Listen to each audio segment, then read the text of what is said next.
Hello વિદ્યાર્થીની બહેનો, આપણે ધોરણ 11માં સંસ્કૃત સાહિત્યનો પરિચય જોઈએ.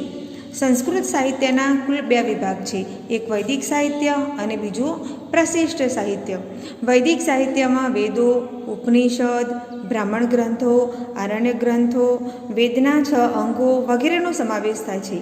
અને પ્રશિષ્ટ સાહિત્યમાં કોઈ કવિ કે લેખક દ્વારા લખાયેલું મહાકાવ્ય હોય, કાવ્ય સંગ્રહ હોય, નાટકો હોય, એનો પ્રશિષ્ટ સાહિત્યમાં સમાવેશ થાય છે. આપણે અહીં 11મા ધોરણમાં વૈદિક સાહિત્ય વિશે ભણવાનું છે. તો વૈદિક સાહિત્ય એટલે શું એ હું તમને સમજાવું. તો વેદ સંહિતા, બ્રાહ્મણ ગ્રંથો, આરણ્યક અને ઉપનિષદ આ 4ને વૈદિક સાહિત્ય તરીકે ઓળખવામાં આવે છે. હવે તમને પ્રશ્ન થાય કે આ વેદ સંહિતા એટલે શું? તો 4 વેદો, આપણને ખબર છે કે સંસ્કૃત સાહિત્યમાં વેદો કેટલા છે? તો 4 વેદો, જેમ કે ઋગ્વેદ, યજુર્વેદ, સામવેદ અને અથર્વવેદ. આ 4 વેદ એટલે વેદ સંહિતા. તો વેદ સંહિતા, બ્રાહ્મણ ગ્રંથો, આરણ્યકો અને ઉપનિષદ આ 4ને વૈદિક સાહિત્ય તરીકે ઓળખવામાં આવે છે. બ્રાહ્મણ ગ્રંથો, આરણ્યક અને ઉપનિષદ વિશે હું તમને આગળ કહું છું. હવે વેદ એટલે શું? પ્રશ્ન પૂછાય છે તમારે, વેદ એટલે શું? તો વેદ શબ્દ વિદ ધાતુ પરથી બન્યો છે. ધાતુ એટલે ક્રિયાપદ. તો વિદ નામના ક્રિયાપદ ઉપરથી વેદ શબ્દ બનેલો છે. તેનો અર્થ જ્ઞાન એટલે કે જાણવું એવો થાય છે. વિદ એટલે જાણવું, એટલે જ્ઞાન પ્રાપ્ત કરવું એવો અર્થ થાય છે. તો વેદોમાં જ્ઞાન પ્રાપ્ત કરવાની એટલે કે જાણવાની બાબતો, ખાસ કરીને શું જાણવાનું અને શાનું જ્ઞાન પ્રાપ્ત કરવાનું? તો આત્મા અને પરમાત્માની વાતો વેદોમાં છે, એટલે તેનું વેદ નામ પણ સાર્થક છે. તો વેદ શબ્દ વિદ ધાતુ પરથી બન્યો છે. તેનો અર્થ જ્ઞાન મેળવવું એટલે કે જાણવું એવો થાય છે. અને વેદ નામ કેમ સાર્થક છે? તો વેદોમાં જાણવાની બાબતો છે. હવે શું જાણવાનું છે? તો આત્મા અને પરમાત્માની વાતો એમાં આપેલી છે. મનુષ્યમાં આત્મા રહેલો છે અને પરમાત્મા, તો આત્મા અને પરમાત્માની વાતો વેદોમાં રહેલી છે, એટલે એનું વેદ નામ સાર્થક છે. હવે બ્રાહ્મણ ગ્રંથો એટલે શું? તો વેદ સંહિતાની વિશેષ સમજૂતી આપવા માટે જે ગ્રંથો રચાયા હતા તેને બ્રાહ્મણ ગ્રંથો કહેવામાં આવે છે. વેદ સંહિતા એટલે 4 વેદો. આ 4 વેદોની વિશેષ સમજૂતી આપવા માટે તો બ્રાહ્મણોએ જે આ 4 વેદો છે એને વિશેષ સમજૂતી માટે જે ગ્રંથો રચ્યા છે એને બ્રાહ્મણ ગ્રંથો કહે છે. હવે આરણ્યક ગ્રંથો, તો આરણ્યક ગ્રંથોમાં કર્મકાંડ વિશેની વિસ્તૃત માહિતી આપવામાં આવી છે. કર્મકાંડ, યજ્ઞ એની વિસ્તૃત માહિતી આરણ્યક ગ્રંથોમાં આપવામાં આવી છે. હવે ઉપનિષદ, તો ઉપનિષદ વિશે આપણે અગાઉ એક આખો પ્રશ્ન ભણવાનો છે, એટલે હું તમને પછીથી કહીશ. પણ ઉપનિષદનો સામાન્ય અર્થ હું તમને કહું તો ઉપ વત્તા ની વત્તા સદ એટલે ગુરુની પાસે બેસીને નિષ્ઠાપૂર્વક પ્રાપ્ત કરવાનું જે જ્ઞાન છે એને ઉપનિષદ કહેવાય. તો પહેલાંના સમયમાં ઋષિમુનિઓ વિદ્યાર્થીઓ, શિષ્યોને લઈને આશ્રમમાં રહેતા અને ત્યાં એમનો અભ્યાસ કરાવતા હતા, એટલે એના ઉપરથી ઉપનિષદ શબ્દ બન્યો છે. હવે વેદના કેટલાક અન્ય નામો પણ પ્રચલિત છે. તો વેદના કુલ 4 નામ છે, જેમ કે શ્રુતિ, આગમ, નિગમ અને આમનાય. આ વેદના અન્ય નામો છે. પરીક્ષામાં પ્રશ્ન પૂછાય કે વેદના અન્ય નામો કયા કયા? તો તમારે લખવાનું શ્રુતિ, આગમ, નિગમ, આમનાય વગેરે. હવે સંસ્કૃત સાહિત્યમાં સૌપ્રથમ 3 વેદો જ પ્રચલિત હતા, ઋગ્વેદ, યજુર્વેદ અને સામવેદ. આ 3 પ્રસિદ્ધ હતા, એટલે તેઓ વેદત્રય તરીકે ઓળખાય છે. અથર્વવેદનો પાછળથી સ્વીકાર કરવામાં આવ્યો હતો એવું કહેવામાં આવે છે. એટલે આ ઋગ્વેદ, યજુર્વેદ અને સામવેદ આ 3 વેદો પ્રસિદ્ધ હતા, એટલે તેમને વેદત્રય, ત્રય એટલે 3 અને વેદ એટલે વેદો, તો 3 વેદો તરીકે ઓળખવામાં આવે છે. હવે હું તમને સમજાવું કે વેદોને અપૌરુષેય માનવામાં આવે છે. પૌરુષેય, પૌરુષ એટલે પુરુષ, માનવી, પણ અહીં અપૌરુષેય, તો માનવીમાં નથી, પુરુષમાં નથી, એ રીતે. એટલે શું? તો વેદોની રચના કોઈ માણસે કરી નથી, કોઈ વ્યક્તિ વિશેષે વેદોની રચના કરી નથી. આપણને ખબર છે કે કોઈ કવિતા હોય તો કોઈ કવિએ કવિતા લખી હોય, નાટક હોય તો કોઈ વ્યક્તિએ નાટક લખ્યું હોય, પણ અહીં વેદોની રચના કોઈ માણસે કરી નથી. તો આપણને પ્રશ્ન થાય, તો વેદોની રચના કેવી રીતે થઈ હશે? તો વૈદિક ઋષિઓને સમાધિસ્થ અવસ્થામાં પરમાત્મા તરફથી આ પવિત્ર મંત્રોનો સાક્ષાત્કાર થયો હતો. એટલે વૈદિક ઋષિઓ જ્યારે સમાધિની અવસ્થામાં બેઠા હતા એ વખતે પરમાત્મા તરફથી એમને આ પવિત્ર મંત્રો જે હતા વેદોના એમને દેખાયા હતા, એમને સાક્ષાત્કાર થયો હતો. એટલે આ ઋષિઓને વેદના મંત્ર દ્રષ્ટા પણ માનવામાં આવે છે. આ જે વૈદિક ઋષિઓ છે એમને સમાધિની અવસ્થામાં વેદોને રૂબરૂ જોયા હતા.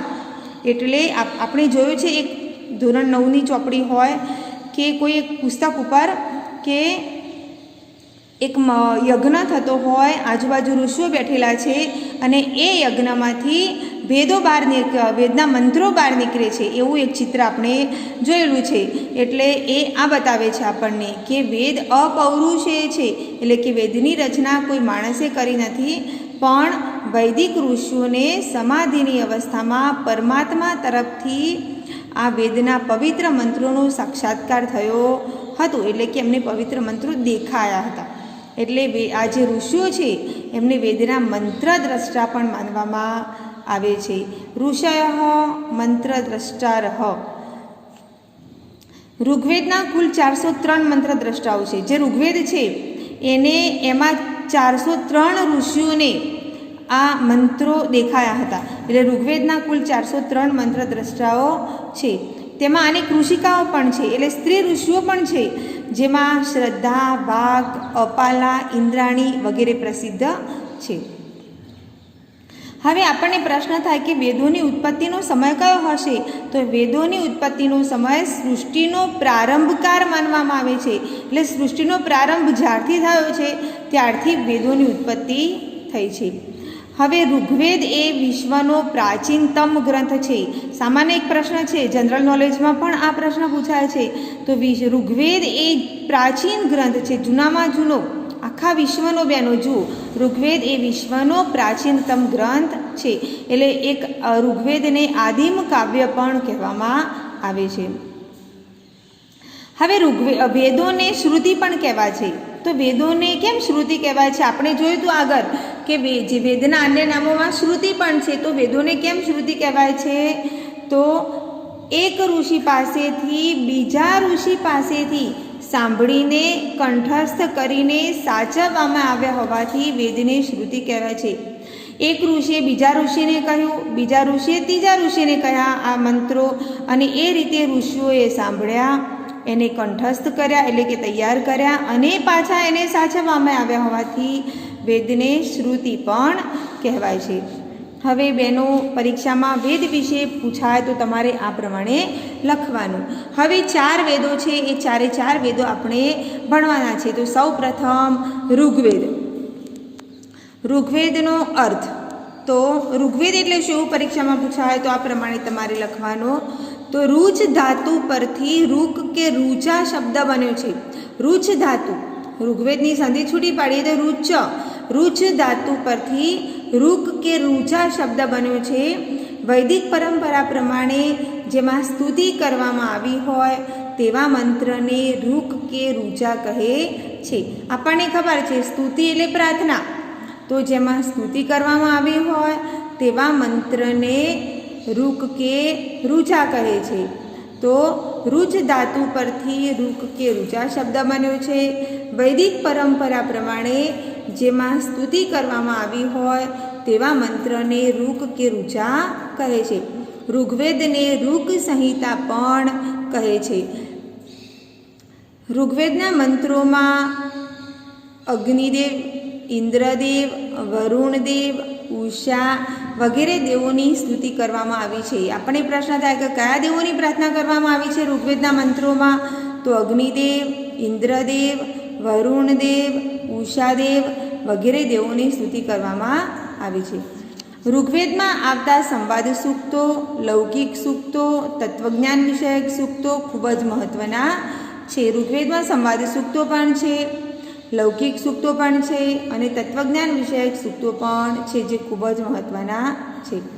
ઋગ્વેદમાં જે પુરુર્વા ઉર્વશી સંવાદ સૂક્ત છે પુરુરવા અને ઉર્વશી વચ્ચેનો જે વાર્તાલાપ છે એ પુરુરવા ઉર્વશી સંવાદ સૂક્ત ઉપરથી સંસ્કૃત નાટકનો વિકાસ થયો હોય તેવું માનવામાં આવ્યું છે. પુરુરવા અને ઉર્વશી એક નાટક છે, એમાં પુરુરવા અને ઉર્વશી બંને પાત્રો છે. તો આ બંને પાત્રોનો જે સંવાદ થાય છે એના ઉપરથી સંસ્કૃત નાટ્યશાસ્ત્રનો વિકાસ થયો હોય તેવું માનવામાં આવે છે. હવે આ પ્રશ્ન એવો પૂછાય કે ઋગ્વેદમાં કેટલા મંત્રો છે? તો ઋગ્વેદમાં કુલ 10,000થી વધારે એટલે કે 10,552 મંત્રો છે. કેટલા શ્લોકો છે ઋગ્વેદમાં? તો 10,552 શ્લોકો છે. આ શ્લોકો, આ મંત્રો 10 મંડળોમાં વિભાજિત છે. આ બધા એના વિભાગો છે, બરાબર? તો આ મંત્રો 10 મંડળોમાં વિભાજિત છે. દરેક મંડળમાં અનેક સૂક્તો છે. દરેક મંડળમાં આ જે 10 મંડળો છે એમાં અનેક સૂક્તો છે. કોઈ મંડળમાં 100 સૂક્તો હોય, કોઈમાં 150 હોય, કોઈમાં 200 હોય. એ રીતે આ 10 મંડળોમાં અનેક સૂક્તો છે. ઋગ્વેદમાં કુલ જે સૂક્તો છે એ સૂક્તોની સંખ્યા 1028 છે. પ્રશ્ન પૂછાય કે ઋગ્વેદમાં સૂક્તોની સંખ્યા કેટલી છે? તો 1028 છે. હવે ઋગ્વેદની કુલ 5 શાખાઓ હતી. પહેલાં ઋગ્વેદની કુલ 5 શાખાઓ હતી, તેમાંથી આજે ફક્ત 2 શાખાઓ જ પ્રાપ્ત છે, એક શાકલ અને બાષ્કલ. તો ઋગ્વેદની કુલ 2 શાખાઓ, શાકલ અને બાષ્કલ નામની શાખાઓ પ્રાપ્ત થાય છે. પ્રશ્ન પૂછાય કે ઋગ્વેદની કેટલી શાખાઓ છે? તો ઋગ્વેદની 2 શાખાઓ હાલ, શાકલ અને બાષ્કલ. તો હવે બહેનો આ ઋગ્વેદ વિશે ભણ્યા. આ બધું હું જે તમને ચલાવું છું એ તમારી નોટમાં તમારે લખવાનું છે. 12મા ધોરણમાં પણ આ બધું જ કામમાં આવવાનું છે, એટલે તમારે તમારી નોટમાં સરસ વ્યવસ્થિત સંસ્કૃત સાહિત્યનો પરિચય એમ કરી નીચે લખવાનું છે. હવે બીજો વેદ જોઈએ, યજુર્વેદ. તો હવે એનો અર્થ સમજાવું. યજ ધાતુ ઉપરથી યજુષ શબ્દ બન્યો છે. યજ ક્રિયાપદ છે, એના ઉપરથી યજુજ શબ્દ બન્યો છે, જેનો અર્થ દેવપૂજા, સંગતિકરણ અને દાન એવો થાય છે. તો યજનો અર્થ, યજુષનો અર્થ દેવપૂજા કરવી, સંગતિકરણ અને દાન કરવું એવો થાય છે. તેથી દેવપૂજન કે યજ્ઞ કરવાના મંત્રોને યજુષ કહે છે. ઋગ્વેદમાં સ્તુતિ કરવાની હતી, પ્રાર્થના કરવાની હતી, નહીં પૂજન કરવાનું છે. તો દેવપૂજા, સંગતિકરણ અને દાન એવો અર્થ થાય છે. તેથી દેવપૂજન કે યજ્ઞ કરવાના મંત્રોને યજુષ કહે છે. યજુર્વેદને યજુ સંહિતા પણ કહે છે. યજુર્વેદમાં કુલ 1975 મંત્રો છે. કેટલા મંત્રો છે યજુર્વેદમાં? તો યજુર્વેદમાં 1975 મંત્રો છે.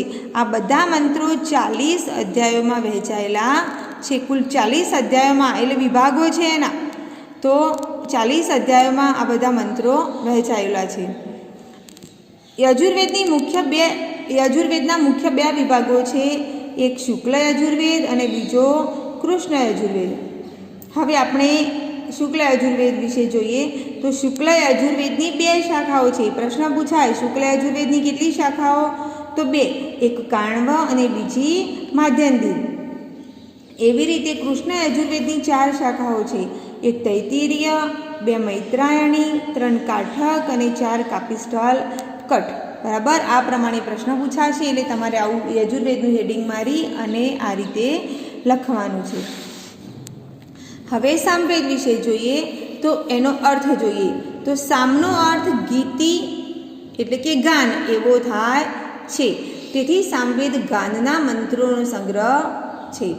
સંગીતની ઉત્પત્તિ સામવેદમાંથી થઈ છે. એટલે સામનો અર્થ શું થાય છે? ગીતિ અથવા ગાન એવો થાય છે.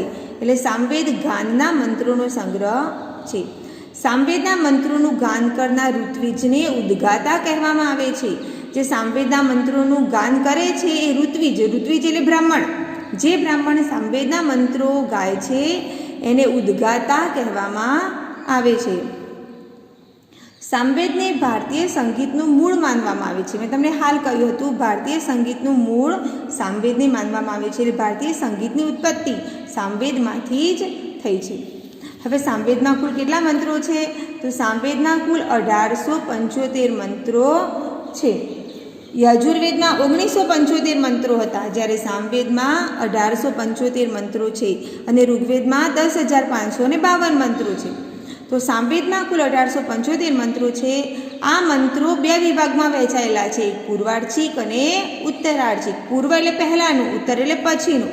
તો પૂર્વાર્ચિક અને ઉત્તરાર્ચિક એમ બે વિભાગમાં આ મંત્રો વહેંચાયેલા છે. પૂર્વાર્ચિકમાં કુલ 650 મંત્રો છે અને ઉત્તરાર્ચિકમાં 1225 મંત્રો છે. તો 1225 અને 650 ઇક્વલ ટુ 1875. તો પૂર્વાર્ચિકમાં 650 મંત્રો છે અને ઉત્તરાર્ચિકમાં 1225 મંત્રો છે. સામવેદ અસંખ્ય શાખાઓમાંથી, સામવેદની પહેલાં અસંખ્ય શાખાઓ હતી, પણ આજે તો કુલ 3 જ શાખાઓ અસ્તિત્વ છે, જેમાં કૌથુમીય, રાણાયનીય અને જૈમિની. બહેનો બધા જ વેદ છે એની શાખાઓ છે જુદી જુદી. અને એ પ્રશ્ન, એક તો એવો પ્રશ્ન પૂછાય છે તો તૈયાર તમારે કરવાનો. સામવેદની અસંખ્ય શાખાઓમાંથી 3 ઉપલબ્ધ છે, કૌથુમીય, રાણાયનીય અને જૈમિની. સામના 4 પ્રકારના ગાન પ્રસિદ્ધ છે. 4 પ્રકારના ગાન જે છે સામના, એ ખૂબ જ પ્રસિદ્ધ છે સંસ્કૃત સાહિત્યમાં, જેમ કે ગ્રામગાન, 2 અરણ્યગાન, 3 ઉદ્ગાન અને 4 ઉહ્યગાન. બરાબર? ગ્રામગાન, અરણ્યગાન, ઉદ્ગાન અને ઉહ્યગાન. શ્રી કૃષ્ણ ભગવાને પણ સામવેદનો મહિમા બતાવ્યો છે. કેવી રીતે? તો વેદોમાં હું સામવેદ છું. આપણને ખબર છે ભગવદ્ ગીતામાં શ્રી કૃષ્ણ ભગવાન અર્જુનને જે ઉપદેશ આપે છે એમાં એ બોલ્યા છે કે વેદોમાં હું સામવેદ છું. વેદાનામ સામવેદો અસ્મિ. અસ્મિ એટલે હું, વેદાનામ એટલે વેદોમાં, સામવેદ એટલે સામવેદ છું. તો હું વેદોમાં સામવેદ છું એમ કહીને શ્રી કૃષ્ણ ભગવાને પણ ભગવદ્ ગીતામાં સામવેદનો મહિમા બતાવ્યો છે. બરાબર? તો આ સામવેદ છે અને એ તમારે લખી અને તૈયાર પણ કરવા.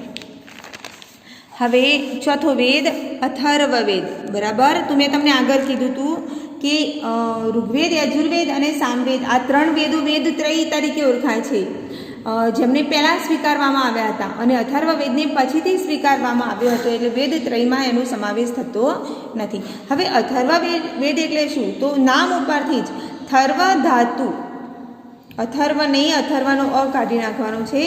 થર્વ ધાતુ કે જેનો અર્થ ગતિ કે ચેષ્ટા કરવી એવો થાય.